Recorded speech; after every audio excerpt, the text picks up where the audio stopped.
You auditioned for Deebo? Oh yeah, I auditioned for Deebo.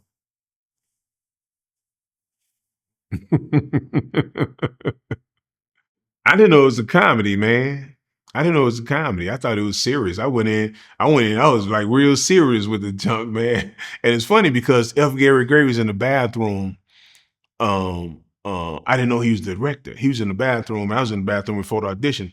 And he said, "Hey man, bro, man, do that, bro, man." You know, I said, "Hey man, I got to audition, man. I got to audition."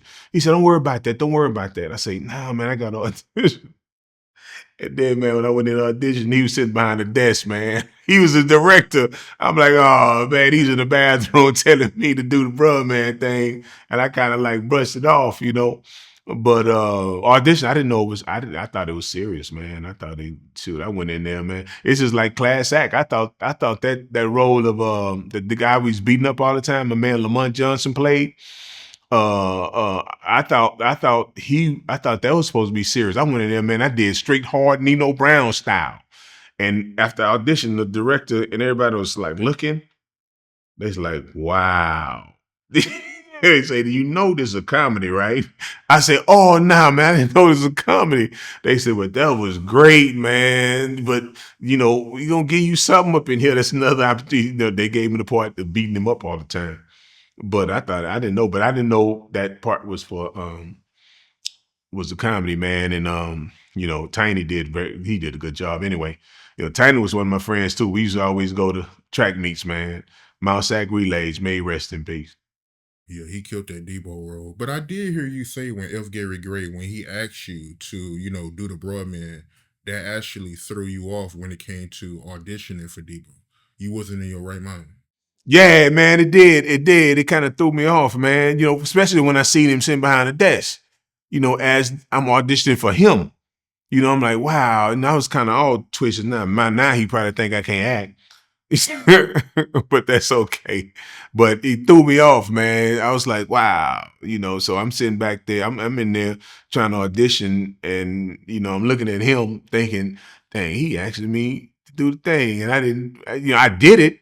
You know, I didn't like totally brush him off, but I did it. But you know, kind of like threw me, man. But you know, like probably wasn't meant for me anyway. So because Tiny did a darn good job, yeah. Let me ask you this, right? You've been in Hollywood for decades and decades. You a Texas guy. You sound like you got your head on your shoulders. You're not into any kind of funny business. How was you able to avoid all the weirdo stuff in Hollywood? I don't go out much, man.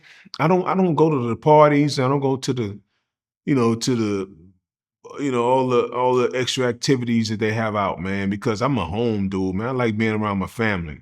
You know, my wife, you know, my kids. I mean, I've been married 38 years, man. Been with my wife 41 years, man. I just turned 60 years old, man. And I just like being at home, man. I don't get caught up in because I never drank in my life, never smoked in my life, never done drugs in my life.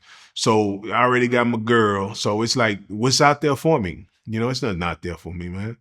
You know, I mean, to rub elbows and stuff like that with people. Every now and then I do it.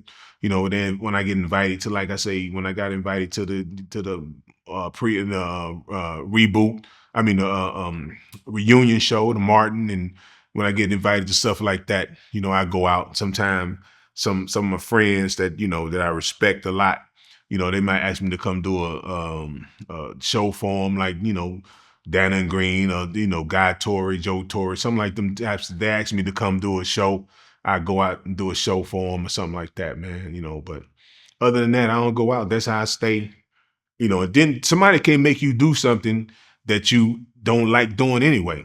I mean, if you get turned out, man, obviously you probably want to dabble into that.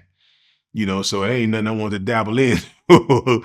So they can't convince me to do nothing that I don't want to do, man.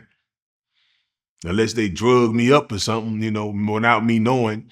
But I don't drink at parties anyway. Ain't nobody gonna rub no baby all on me in no party.